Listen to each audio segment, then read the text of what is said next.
Happy Friday, friends, and welcome to the July 25th, 2024 edition of CP Sports. As always, I'm your host, Chris, and we're being joined in the studio by Mr. Carter himself, YC3, Pat. How y'all doing today?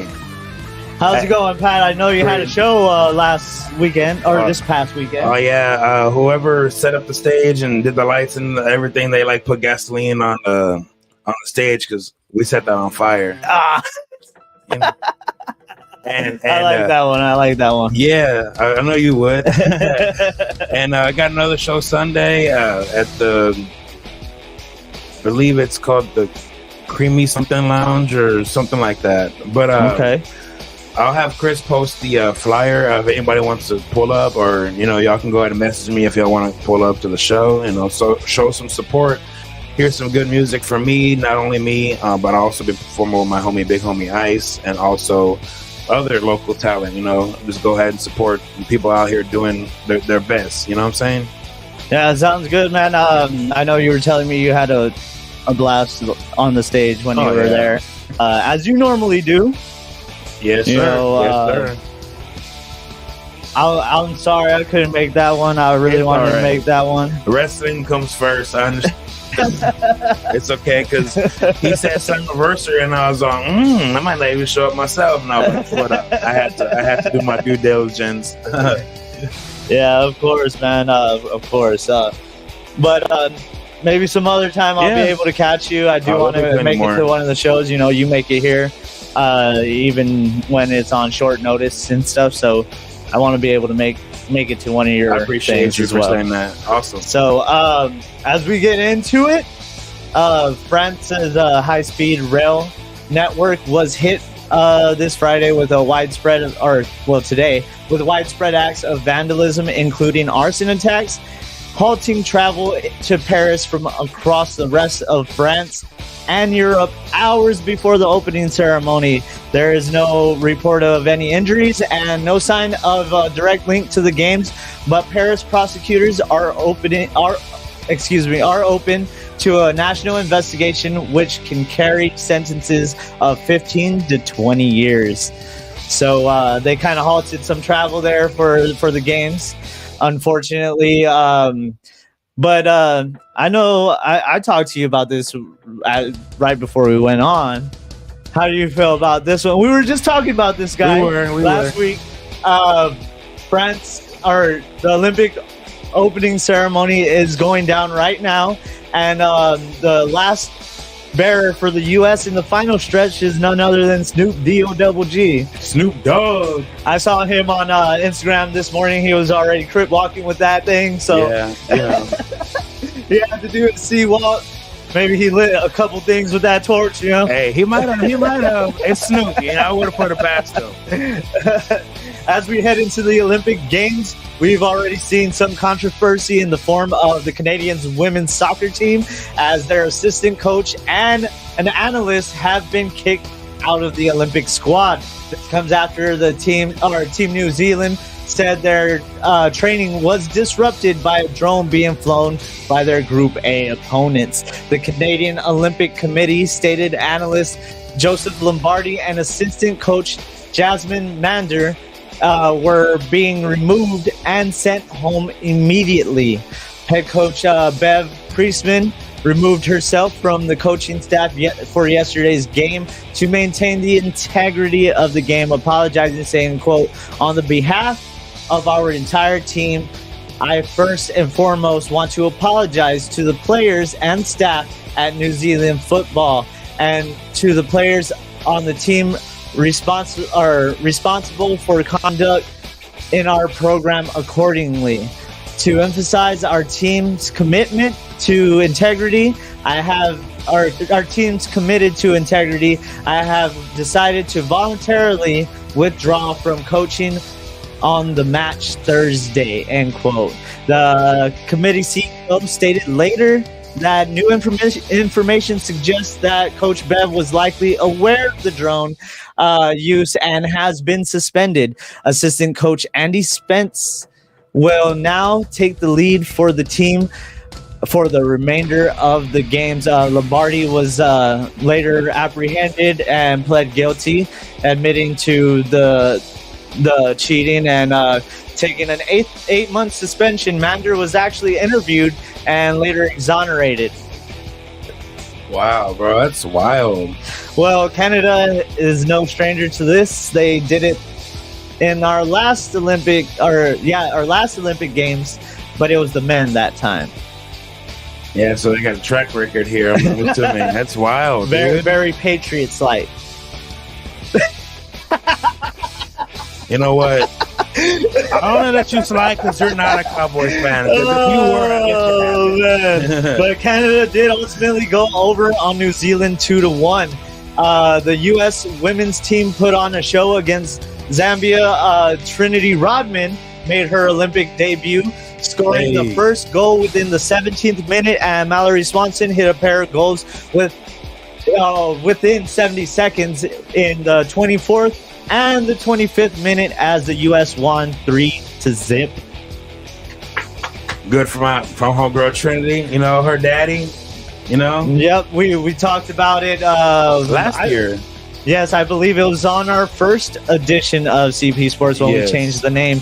So Trinity Rodman is out here doing big things. Of course, if you don't know, Dennis Rodman's daughter, who is playing for the U.S. women's national team. She started playing just last year for the national team and now has made her Olympic debut. So congratulations to her.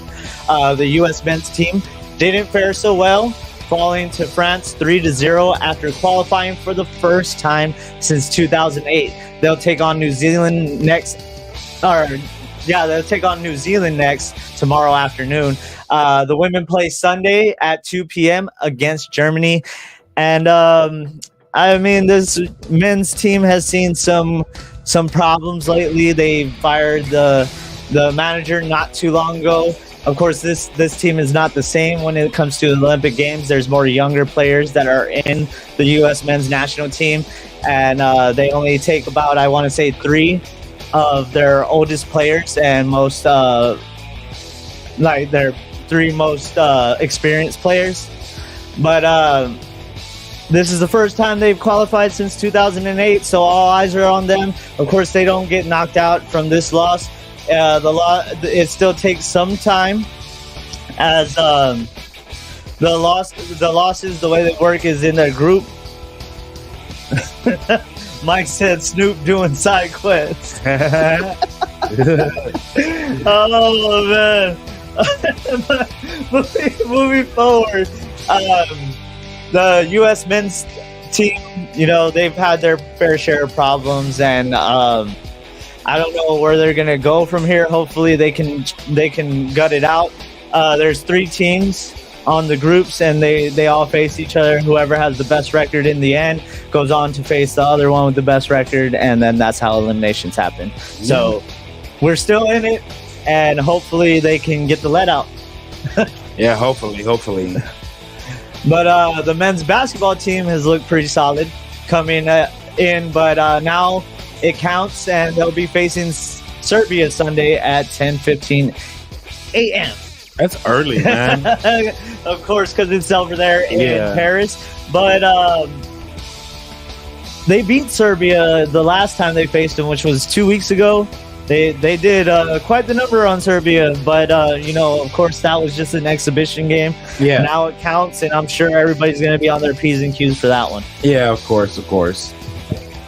Well, as we all know, Kevin Durant was hurt, and his return is still up in the air.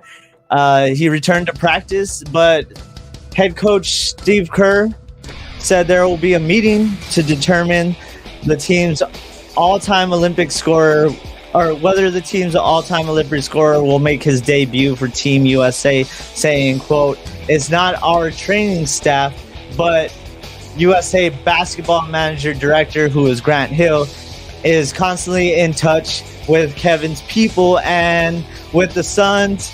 This is not going to be like us going out there and saying, hey, let's just throw him in out there, or just throw him out there.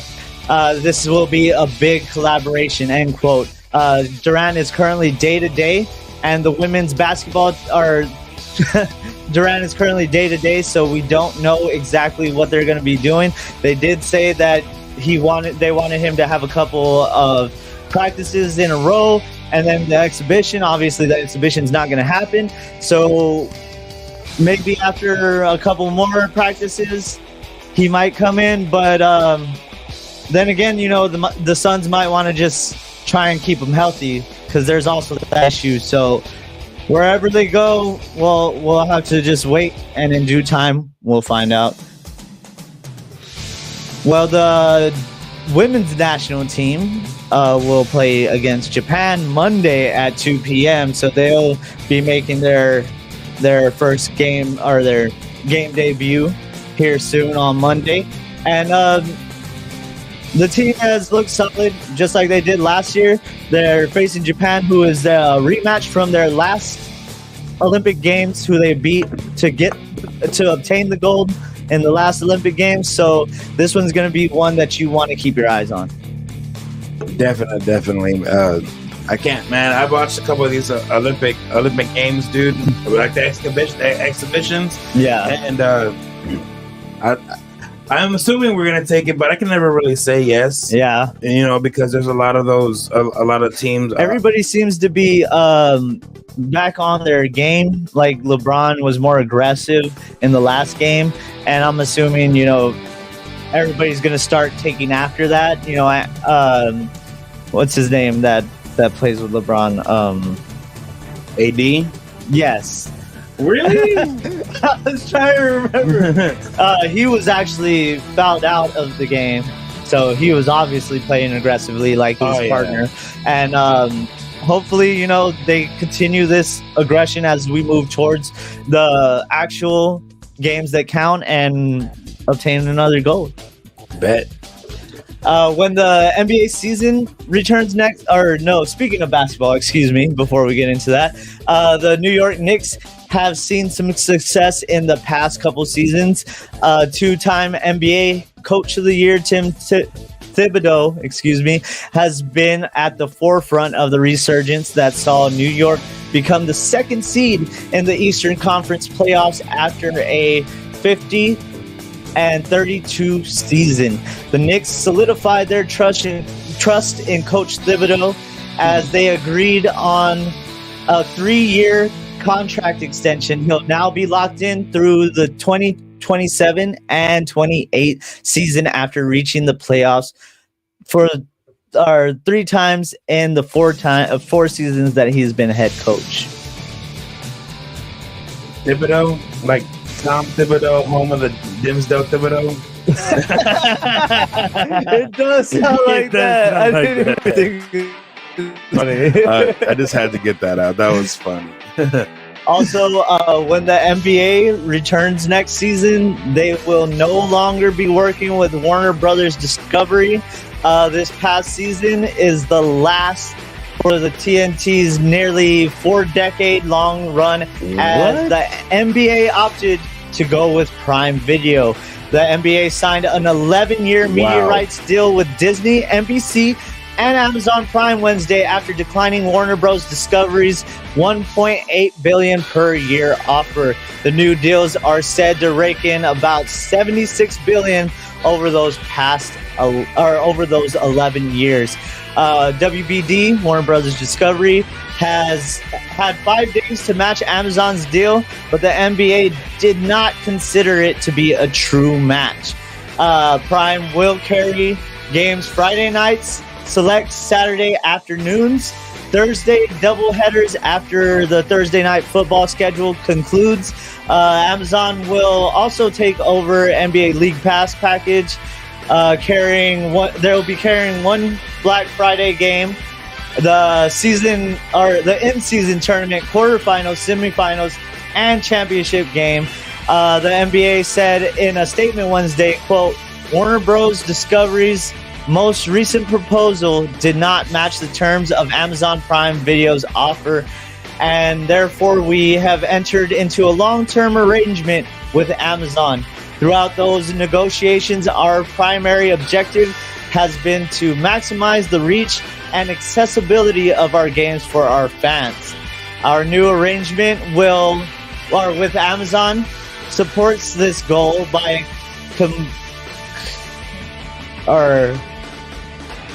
complementing, the broadcast, cable, and streaming packages that are already part of our new Disney and NBC Universal arrangements. All three partners have also committed substantial resources to promote the league and enhance the fan experience, end quote. That is wild, man. Like, after 40 years, they're not going to be on... Well, they make their return to ABC too, or NBC, excuse me. Yeah. Remember, it used to be NBA on NBC in 1990 and 2002. Yeah, remember. So it's nice to see NBC or NBA on NBC once again. It's a tongue twister. Hey, but 76 billion over the next 11 years. That's good. I guess that news is good for AEW, you know? Oh, yeah. I mean, they are looking for that deal. Yeah. And I know they were saying Tony Khan was saying that they're close to one with... They got one now. I mean, he's been saying they're close to one, so you gotta kind of tread lightly on that. Yeah, true. But ESPN and ABC will keep the top package, including the NBA Finals, carried by ABC since 2003. Disney will air nearly 100 games between ESPN and ABC. NBA on NBC, as we said, makes its return. NBC Universal will have up to 100 games themselves, including All-Star Weekend. And NBC/Peacock will air up to 28 games in the first two rounds of the playoffs, with at least half airing on NBC. Address. Okay. Hold on. No, you're good.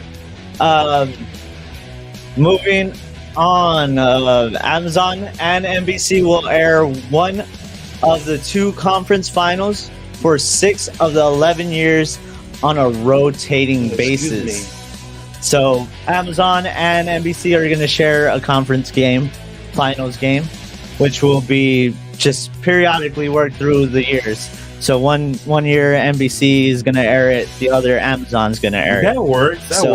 So it seems like they're really working together, and the WNBA announced their own deal with the three companies, in which the league will receive $200 million per year. Because of this lucrative deal, we could see a major jump in players' salary, bumping the minimum from $57,000 to $200,000. So finally, some of the women are going to get paid what they feel they should be paid. Awesome. And we're kind of bridging that gap finally. So it's nice to see that finally coming to fruition. And since we're talking American sports, can we just skip this? No.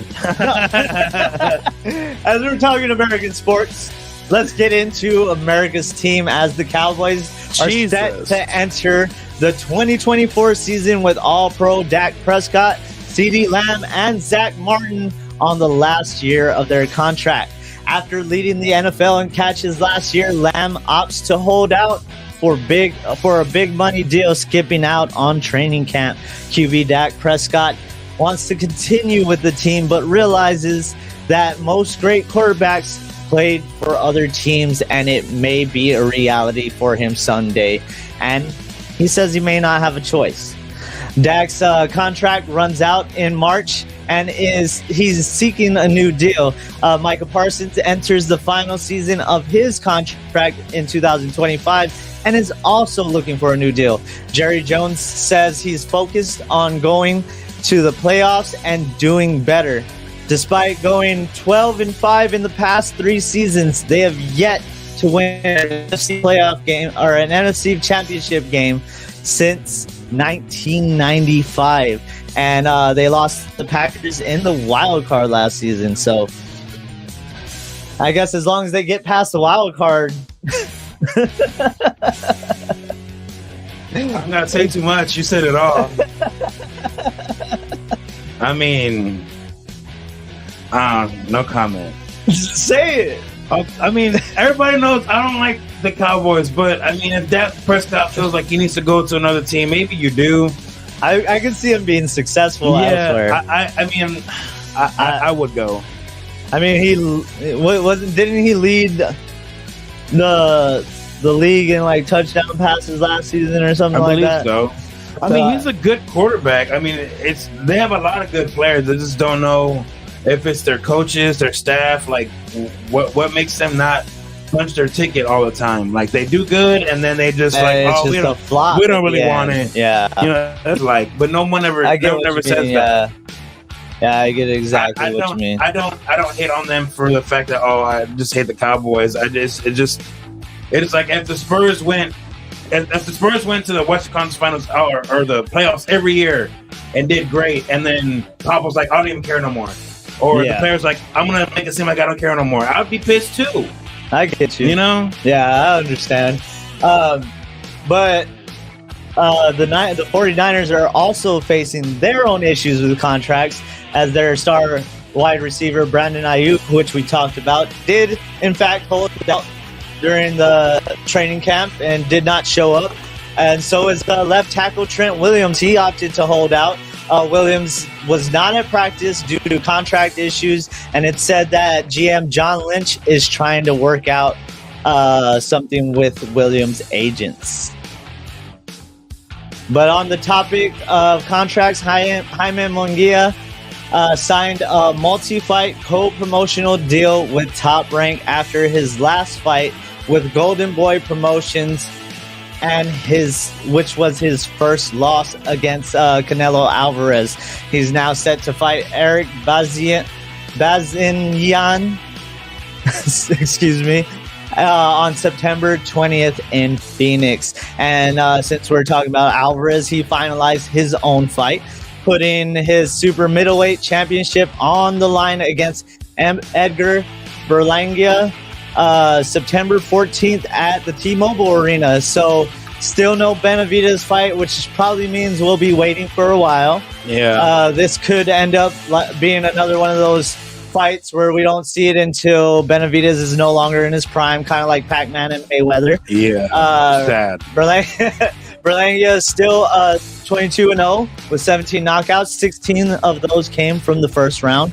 Canelo is actually being stripped of the IBF super middleweight title ahead of the bout due to his overdue defense against IBF's number one contender William Skull. So now no longer has that strap, and we'll see it go to someone else here soon. I would assume it's completely stripped and we're not going interim. We're just going super middleweight again. Okay. But this past Sunday, Jake Paul had his fight and he took on Mike Perry in place of his original scheduled bout with Mike Tyson, which was put off until November. And Perry pretty much just fought as if he was in an MMA fight. He had his hands down the whole time, played no defense, no protection whatsoever. It was just a matter of time, but I did not expect it to last as long as it did, or even expect him to rock Paul as much as he did. Paul hit a flash knockdown in the opening round and then floored Perry 30 seconds into the second. Perry rebounded in the third, opening up Jake's left eye with a cut. By the fourth, Paul regained and maintained control for the rest of the fight, winning via TKO in the sixth after the referee determined Perry was not fit to continue after staggering when he told him to sidewalk to his corner, and after popping up after an 8 count. So obviously he was not ready for Jake Paul. Hardcore ick. That dude's, I don't know. Seems like all his fights are fixed. Everybody says that. But I guess it's only a matter of time till we find out when we see him take on Tyson in November. The undercard had Amanda Serrano co-main eventing. She dominated, gaining the TKO in the second round. And now all eyes are on her rematch with Katie Taylor as they're set to co-main event Paul and Tyson in November. Nice. But the biggest knockout of the night came from Lucas Body, who put Ashton Silva to sleep. Literally, this guy was out for a while after that. Dang. After losing virtually every round of the fight, Body, I don't know why I said Body. Body put an end to his opponent in the 6th round with a vicious knockout that saw him out on the mat while he was still celebrating for quite some time. Oh, he put him to sleep. Yeah, he put him to sleep. Like he was seeing stars and counting sheep. He turned the guy with the inside out trunks inside out. So there's that. That's funny. We have also have some big fights coming up August 3rd as the 40-0 Terrence Crawford moves up to junior middleweight to challenge 10-0 WBA champ Israel Madrimov, if you want to be technical. Bud has 31 KOs and Madrimov right now is sitting at 7. This one is going to be a fight that you do not want to miss. Also, WBA junior middleweight champion Isaac Pitbull Cruz is set to fight Jose Venezuela on the undercard. So that's another great matchup. As we talked about last week, Caroline Dubois fights the same day against interim WBC champ Moneo. And if Dubois stands the test, she will take on Katie Taylor as a mandatory bout.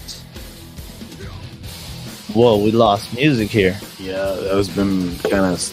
It's because of the interwebs, I believe, but let's just continue.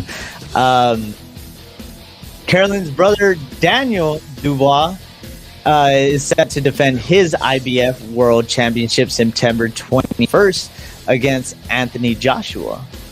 Which Joshua we saw take on, who was it? Usyk the last time he fought? I believe so.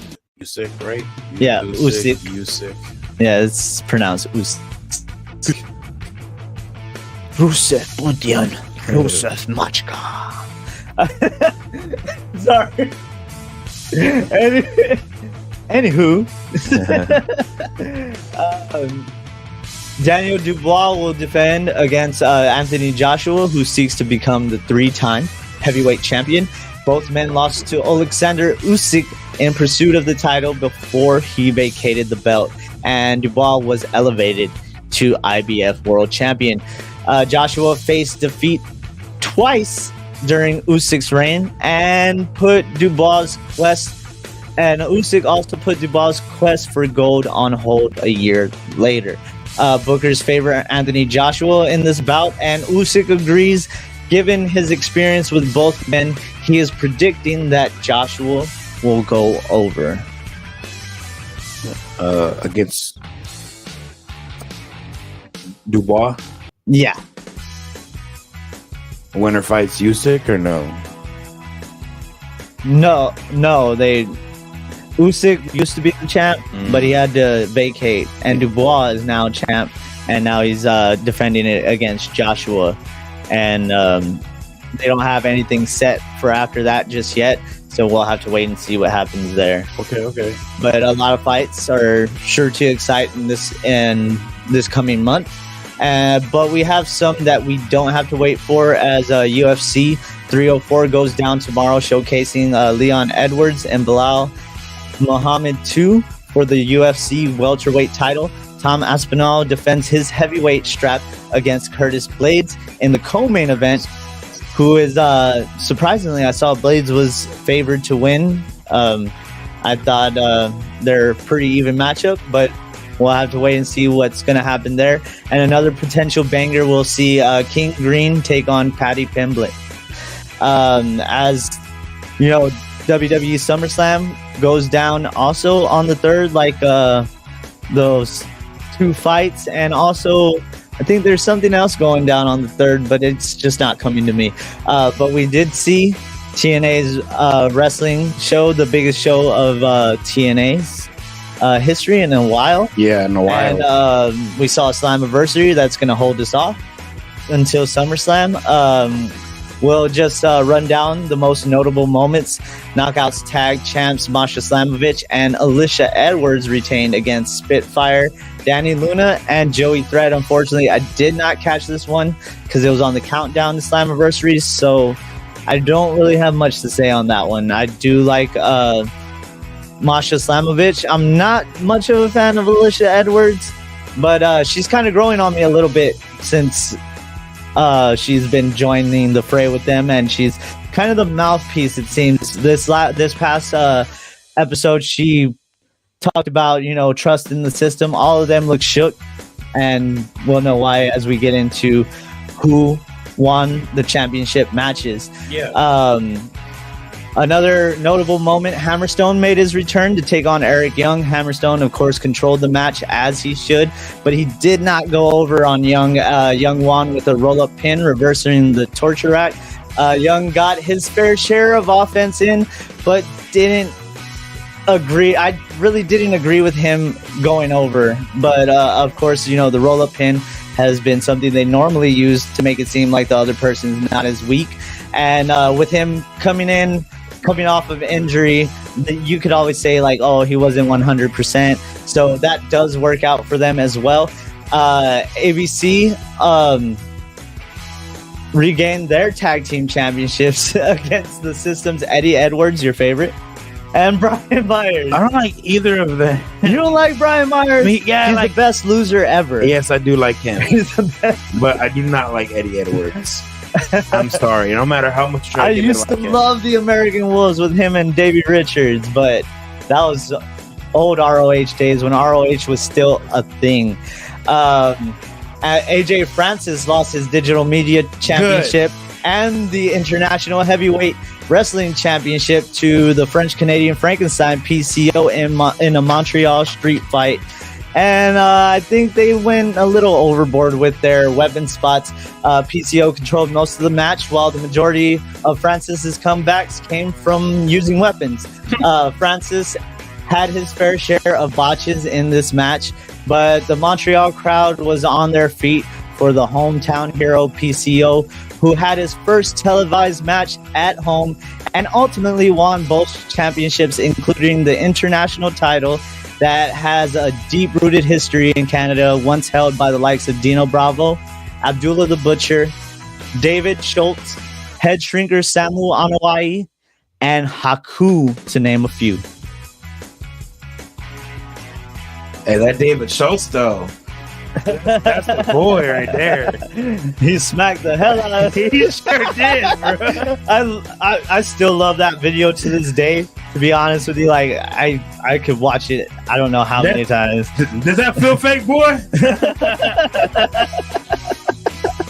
That was some good stuff, man. Heck good stuff. Good S word, as we can't say his name anymore. Oh man. But of course, after that, Jordan Grace retained her title against Ash by Elegance, and then Mike Bailey. Oh man, you're gonna do this again? Yeah. I'm just joking. The former Dana Brooke, Ash by Elegance. Then Mike Bailey put on a show with I'm sorry. I messed that up. But Mike Bailey put on a show with Mustafa Ali that kept the crowd on their feet, hoping they'd fight forever. I like this match too, and it had some great spots, but I feel like they overdid it with some high spots, in my opinion, that took away from the other things, like just telling a story in the ring. The ref was knocked out at one point, and Ali hired Earl Hebner to pull off another Montreal screw job, but Hebner refused, giving Bailey some time to recover and get the victory. He's all been there, done that. Yeah, this was the first time he's been in Montreal since the screw job. Wow. Hey, our audio's back. I was waiting for that. I'm sorry about that. Good old Earl Hebner. See? The six-way elimination match with Moose, Josh Alexander, Joe Hendry, Frankie Kazarian, Steve Macklin, and Nick Namath Wait, Nemeth went down as well. Say his name again. Who? Oh, Joe Hendry. Hell yeah. I wish he was here. Steve Macklin was eliminated by Moose. And then, surprisingly, Moose was eliminated by Joe Hendry, who was Moose was the champion at the time. Yeah. So we were guaranteed a new champion. And Joe Hendry was then eliminated by Josh Alexander, who attacked him from behind, pinned him, and then turned full heel and attacked him after the fact as well, which I was so happy for. I loved his heel work in the North with Ethan Page. So I'm glad to see him back at that point, and I'm hoping that heel Josh Alexander just takes over. I like the way he carries himself when he's heel Josh Alexander. He looks like he's just there to F stuff up and take stuff and break stuff. Exactly. Yeah. So I'm excited to see what he can do now as heel once again. But Josh Alexander was then eliminated by Nick Nemeth, and Frankie Kazarian was also eliminated by Nick Nemeth. The match was worked perfectly to give each person their shine and not overcrowding the ring, giving some time to fight one-on-one in the ring. And it was a shock to see Moose go so soon, like I said.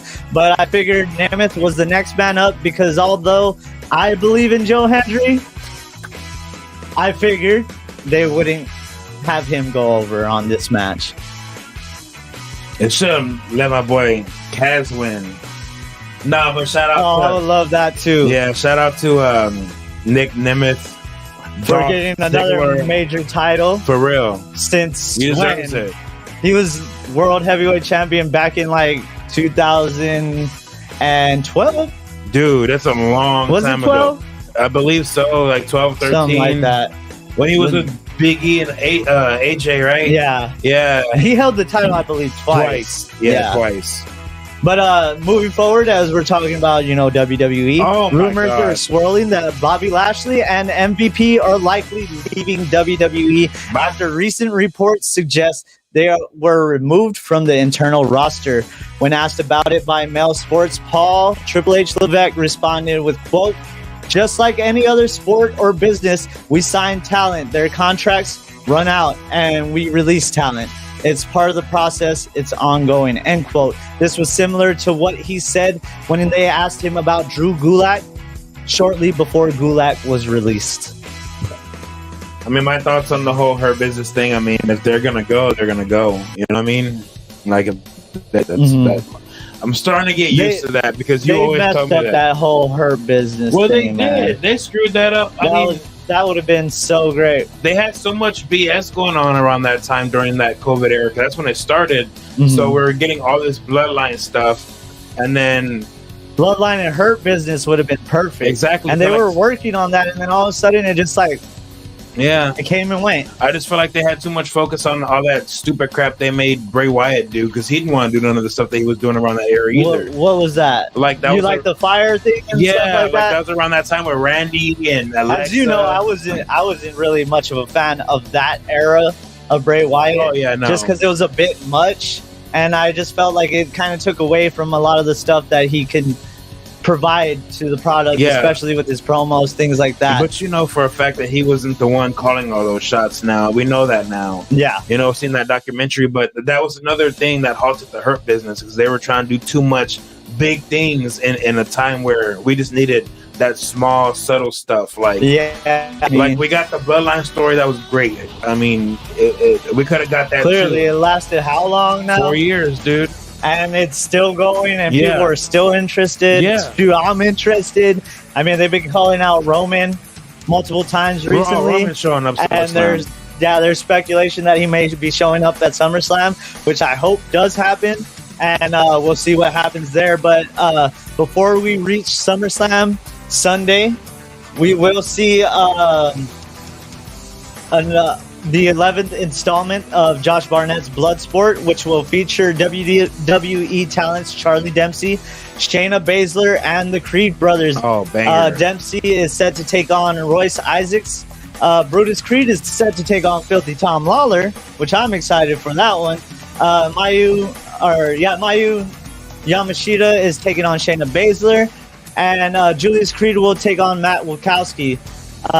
All those are going to be great matches. I'm hoping to see some good shoot wrestling going on, and of course, it's still kind of worked in a sense, but they do shoot in a little bit, so it's more than what they did with Underground. Yeah. I just had to put that out there. But also dealing with WWE, according to Fightful Select, WWE has signed Delta Brady, an Australian wrestler who garnered some attention after her tryouts during Elimination Chamber Week. WWE offered Delta a contract that was signed, but she was allowed to finish off the remaining commitments she had in Australia. She is expected to move to the U.S. this month, and the belief is she's going to begin alongside Julia and Stephanie McCool. So that's a huge set of people to debut in the same amount of time. I wish they would bring in Stephanie first, then Julia, or even Julia, then Stephanie, and then shortly trickle them in, because what does a debut mean when there's a bunch of them at once? Yeah, you're gonna take the spotlight off of one, put on another. Take the spotlight off of one, put on another.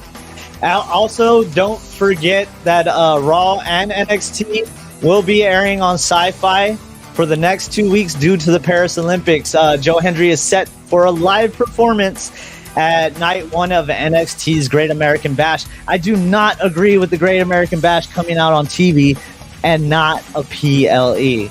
I can't stand that. Yeah, I understand. But, hey, Joe Hendry's going to be there, and he's going to put on a live performance, which a lot of WWE fans have not seen yet. And if you have not, you are in for a treat. Exactly. He took the words right out of my mouth. He's like the Little Wayne of wrestling. He takes your song and then he makes it his own, and then he makes fun of you. He called AJ Francis the Cheez-It champion. Yeah. Oh wow. Oh man. But of course, those are going to be on Sci-Fi during the Olympics. So go on and catch that. Bloodsport, you'll be able to catch on Triller TV. Also, coming up next week, PCO and Steph DeLander are going to have a good old-fashioned wrestling wedding on the August 1st episode of Impact.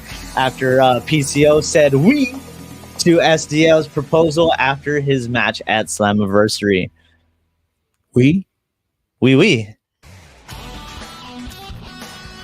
So before we end, we were talking about Roman Reigns, and I wanted to bring this up to you. Okay. Shoot. I was thinking about this the other day, and we weren't fans of Roman a couple years ago. Yeah, I told you. He's grown on me. Like, he's grown on me a lot. That's just like Liv. I've never been a fan of Liv, but she's grown on me. I was kind of upset when she had gotten hurt that one time, because it was like, at the same time, I felt like, I think that was Brie. And at the same time, I felt like, oh, Brie, you're coming in too soon, because she had just had the baby. But I know that's just my opinion. Other people's opinions may vary. I mean, she did come a long way too. I do got to give her flowers too. But and her character work has grown immensely. I was thinking about that because I was watching when they had that whole segment with Rhea and Dom. And she looks like she believes it now. Like, she has confidence in herself now. Before, she would say something, and it looked like, she didn't believe it. I was just thinking about where she was at a couple years before this. Remember that whole Lana and Rusev thing? Like, that was horrible. Oh, and the Bobby Lashley thing. Oh, God. I just that up with the makeup. I know. I totally forgot about the whole... They put makeup on my boy, bro, and it was coming off when they were kissing each other. It was horrible. But anyway, just like Liv, Roman has come so far, dude, and we always said that all they gotta do is turn him heel. Yeah, make him the nastiest heel, biggest a-hole of all time, and then same thing with The Rock. Yeah, dude, that would have been the perfect formula. But you know what? Vince was out of touch, bro. He did it too late. He shoved Roman down our throats for years and years, and everybody hated him. But if it wasn't for that. But this wouldn't be exactly. But I'm just saying, like so what I'm just saying is that. But what I'm trying to make is that, like, dude, like, he got through all that. Yeah. You know, all the hate, all the crap talking, everything, and he became, you know, somebody freaking. You know, I just got to give old boy his flowers. From hating him to feeling bad. Well, I mean, and even just like him, just like we said with Liv, you could tell there's confidence behind those words now. Sometimes he would, but I mean, they performed lines, like terrible lines. The Sumper and Succotash thing. Yeah, it was horrible. Believe that. I'm the big dog. This is my yard now. So after a while, you know, he gained his confidence, and now you can tell he believes what he says, and he looks like that true person that's like, you know, because he's being himself about business. Yeah, you know what I'm saying? So I mean, yeah, it could be like you said, because he's being himself now, and he has that freedom now as well. Exactly. So I'm excited to see where it goes with him and the rest of the bloodline. Like I said, I'm hoping to see The Rock versus Roman's team here at War Games, Survivor Series War Games. And I'm hoping for that. But something else we didn't talk about. So there's been speculation, but now there's confirmation that Hikuleo is with WWE now. Mm-hmm. So we're gonna see when that debut happens, or if he's gonna be on the. I think they're treading too lightly towards like NWO. You know what I'm saying? Like, they're bringing in too much, and I don't want it to go overboard. So I have my reservations about it. I do like Hikuleo, but it's like, where else are you going to go from here? Are you just going to keep on signing the Anawani family or the Samoan dynasty? You know what I'm saying? Yeah, I mean, the way they could do it is like, let's say Jimmy comes back, and they beat the crap out of Jimmy. And like Jimmy could be like laughing or something, or like, what's wrong with you? And then Hikuleo could be on their side, you know what I mean? Or, you know, they just start planting seeds for, I guess, the good bloodline versus the bad bloodline. What do you think? Jay and Sammy used the 1D the other night, and I was thinking maybe that's a tease to Jimmy coming back. It makes sense, dude. Think about it. I would really like Sammy to be in the mix because he is an OG bloodline member. Even if he's not blood, so he just gotta lose the belt to my boy Braun Breaker. Yeah, I wish he would pull off the dance again. Oh yeah, man, I still wish I could get you that damn shirt. I wanted that shirt, but it was only for a limited time. Like they had the KO one and Sami Zayn, but it was the El Generico and KO, and it looked like Super Mario Bros. The cover part 3. Yeah. I wanted that one too, but you know what? And then he also had one with KO as DK. Oh yeah. I remember that. Bad too. So I remember that. But I guess I'll just have to wait till the next exclusive shirt comes out. Yes, sir. I haven't been looking at Pro Wrestling Tees in a while, especially with the shirt I have on under this. The Eli Drake shirt, because it started cracking like right away. I mean, I only washed it or worn it probably a total of like 15, maybe 10, 15 times at the most, but it's all cracking everywhere. Yeah, I see that. You know, it doesn't look good. I'm gonna have to get me an LA Knight shirt, man. Yeah, you might. Yeah. But anyways, thank you all for joining us today and tuning in, showing love, and we'll see you next week. I'm sorry we had some issues running the cast today. It was not only issues on our end, it was also technical issues with the laptop freezing and all that stuff. So it looks like MacBook Pro is getting a little dated here. So next time I might have to use my PC again like I have been.